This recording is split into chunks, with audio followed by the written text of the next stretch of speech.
mi-a găsit alinare în cuvântul întrupat în Dumnezeu.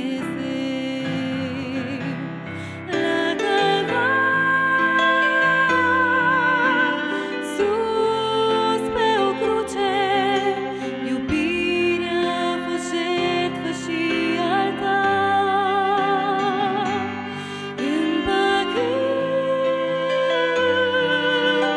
toată omenirea cu Creatorul său, cu Tatăl Dumnezeu pentru veșnicie.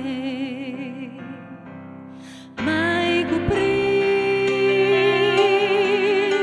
cu mâinile amândouă, ce purta semnele că mă iubești, și-am simțit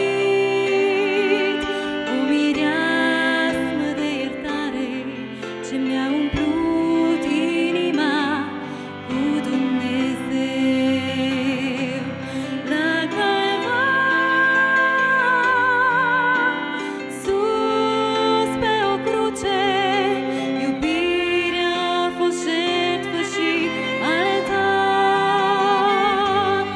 Împăcând toată omenirea cu Creatorul său, cu Tatăl Dumnezeu pentru veșnicie.